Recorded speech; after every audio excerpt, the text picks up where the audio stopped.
It's like having a best friend. Yeah, I'll stop. It's like having a best friend.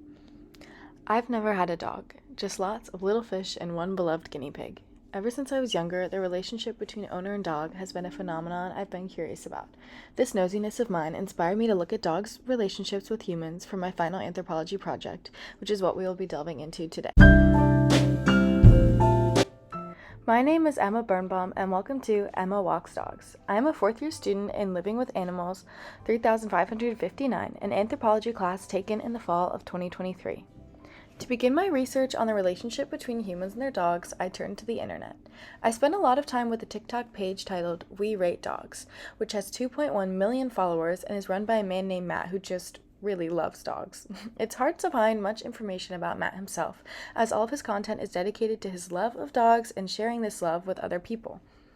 The page is full of videos where Matt claims to be, quote, rating the top 5 dogs of the week. However, it can be very clear that the ranking is just to highlight certain dogs from all over the world. I found that generally the dogs highlighted at the end of each week after Matt states, quote, the dogs were good again this week, are dogs who have either done something heroic, adorable, funny, or have rescued someone themselves. The general love of dogs that radiates from the TikTok page inspired me to question just how much of a consensus about humans' love for dogs there really is. I was thinking about the commonly used sentiment that dogs are a man's best friend when I began doing some further research. I continued my research keeping in mind the common sentiment of dogs as a man's best friend. My research led me to the We Rate Dogs YouTube page featured under the same username with 36.6 thousand followers. However, there's one distinct aspect on the YouTube, which is a segment titled We Walk Dogs, where Matt himself goes on walks with a celebrity, influencer, or the owner of a dog who themselves is famous, and then conducts an interview while walking the dog or dogs with the owner. I was greatly inspired by the style of this interview, where Matt is able to interact with both owner and dog while attempting to learn about them from watching them interact and also through his insightful questions. The language of Matt's interview questions really struck me. He asked things such as, quote, how did you meet insert name of dog? End quote, which reminds me naturally of the questions you would ask a pair of friends or a couple that you're meeting for the first time. At the end of each interview, Matt prompts his guests by asking, why do you think we love dogs? This question to me insinuated a strong sense of a general human love for dogs, and it feels clear in this question that the quote we is all people, not just Matt and his guest. So I find that the answers from this question were in turn related to how dogs serve / are beneficial to humans, and less about what we love about dogs individually. Through my research, I was led to construct my 2 primary research questions, which are as follows. First, does the common sentiment of a dog is a man's best friend present or not present itself in college students at the University of Virginia? And if it does, how so? Secondly, I was interested in how is the relationship between an owner and their dog shaped by outside perceptions, using the example of university students at UVA. To answer my preliminary questions, I decided to conduct my own We Walk Dog style interviews. For my participants, I was specifically interested in students who had their dogs with them on campus, not only because I could actually go on a walk with them and their dog while we're here at school, but also because students who brought their dogs with them to school are putting in extra levels of care and I imagined would have a unique type of bond with their dogs.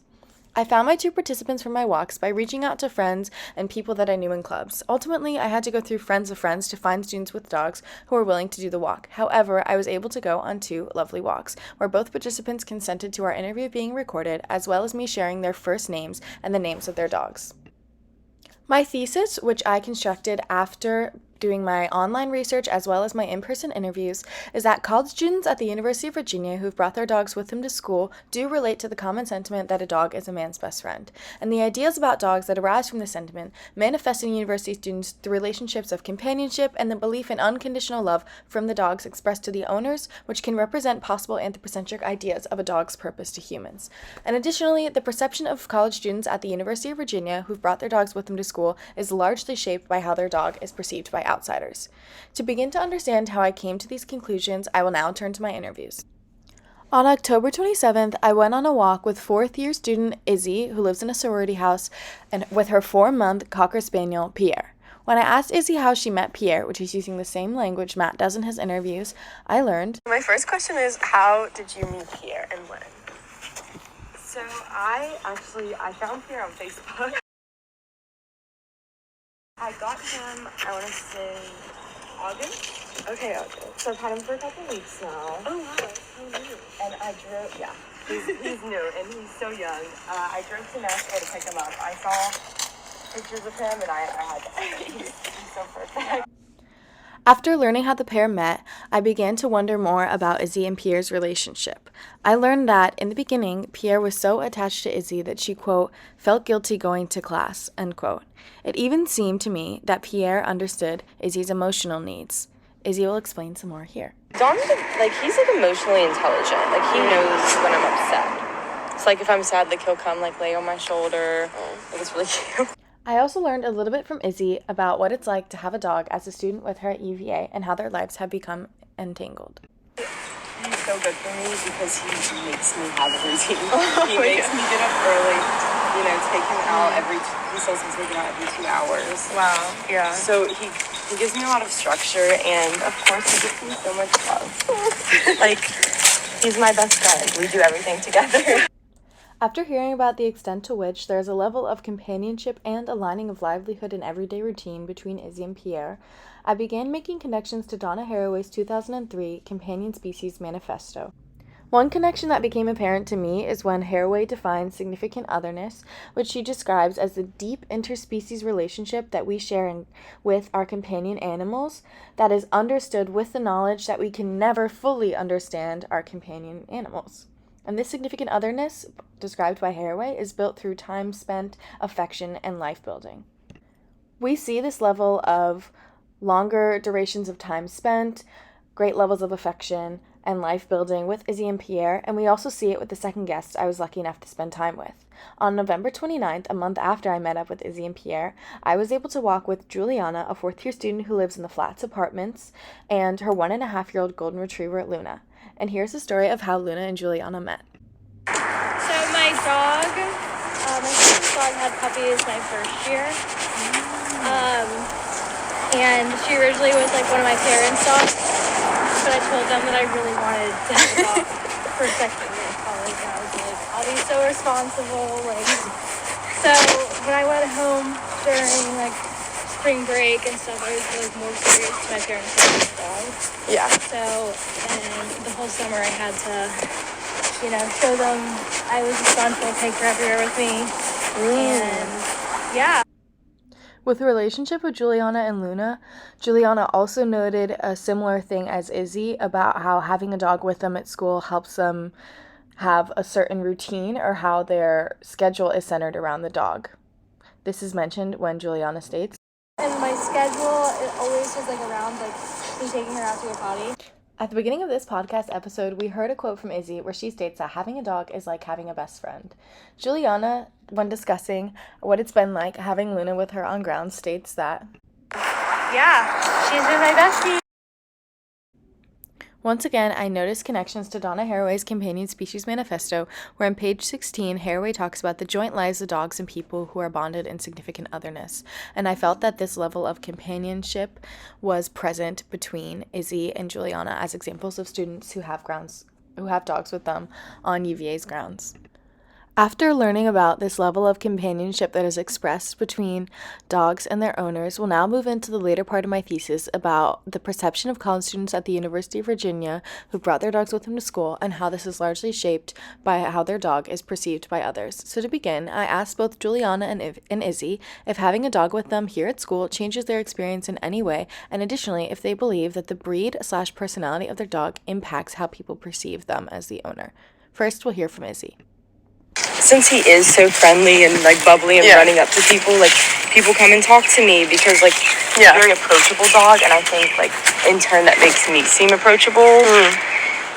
Because I think kind of the opposite when someone has a scary dog, I kind of perceive them I wouldn't go up to them. Juliana described to me how Luna helps her to meet a lot of new people. I've met a lot of people because I walk her or in the elevator and I started an Instagram for her and She deserves it. yeah, it's made me really happy because I like to go and people, but also having a dog. Yeah. It's kind of a nice little icebreaker. When asked about Juliana and Luna's perception by outsiders, Juliana notes, So I know that everybody has their own, like, perceptions of dogs, and, you know, they could have had a negative, you know, so I try not to get offended, even though, like, she's a golden retriever, and I dress her up.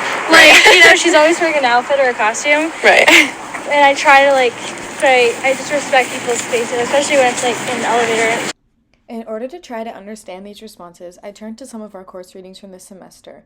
For example, using Radhakrishna and Sengupta's 2020 What Does Has Have to Offer Ethology, there's a citation from Eugene Matsutov from 1996 on his piece of Intersubjectivity Without Agreement, Mind, Culture, and Activity.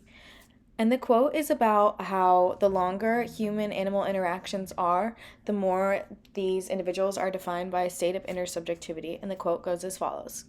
This view of animals as individuals presupposes that human-animal interactions of a prolonged duration lead to intersubjectivity, defined as a state of shared subjectivities among participants, end quote.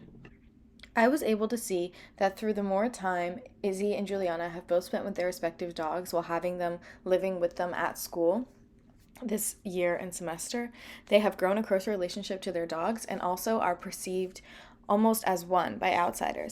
Another way of looking at how perceptions of the students' dogs affects the perceptions of the students themselves is to look at the discussion of Becoming in Kind, where the author of Becoming in Kind, Harlan Weaver, hopes to, quote, introduce a way to understand how the overlapping categories of difference that divide human worlds are part and parcel of necessarily intermingled human and non-human worldlings, end quote. And this is from page 689. And from the same page, Weaver states that becoming in kind signals the deep implications of identity and being that many relationships between humans and animals entail, end quote. I found that this kind of becoming in kind with one's animal was present among both Izzy and Juliana, and how they believe they are perceived by outsiders based on the personality and breed of their dog. We hear Juliana mention that even though she tries to understand how people might be hesitant of interacting with Luna, even though, quote, she is a golden retriever, end quote, emphasizing that to Juliana, it's a bit unusual that someone wouldn't want to go up to a golden retriever, as they are known to be a bit of a friendlier breed. And similarly, Izzy talks about how she wouldn't go up to a person with a, quote, scary dog, end quote, which represents how even just the appearance of a dog itself plays into the perceptions of the owner, as well as the dog. We'll now be moving into the final question that I asked in both of my interviews, which is the same exact question that Matt asks his celebrities or influencers at the end of all their interviews. And the question is, why do we love dogs? So first, we will look at some of the responses from the celebrities in Matt's interviews in order to compare them to the responses I received from both Izzy and Juliana. So in order, we will hear responses from Noah Kahan, an American singer and songwriter, the owner of Nala Stomps, who is a dog who got famous on TikTok, Dave Bautista, who's an American actor and retired WWE wrestler, Laura DIY, who is a Canadian YouTuber and lifestyle influencer, and Adam Savage, who is an American special effects designer, as well as an actor, an educator, and a TV personality and producer. I think we love dogs because they represent innocence in a world that feels increasingly cynical. Dogs are the epitome of the saying, live in the moment, be present. You know, I think they're just a constant reminder to just be in the moment. A common answer, I think, I don't know. I think dogs they're so loyal, and they just don't require much, and they give unconditional love for very little. I think we love dogs because they are just the most pure form of love and happiness, and they just want to give and receive unconditional love. What we get from, frankly, any pet relationship is a real unconditional, uncomplicated kind of love. I was intrigued and surprised by just how many of these individuals listed the term unconditional love as a reason for why we love dogs, and wanted to see if a similar response was present among university students. We will first listen to the responses from Izzy and then Juliana. I think as humans, we're always wanting to connect with someone, and we just want to be loved. And dogs are they'll always gonna love you unconditionally, kind of. And I mean, they give you constant companionship. They never talk back. And a dog's main goal in life is to please you. Like, he just wants to make me happy.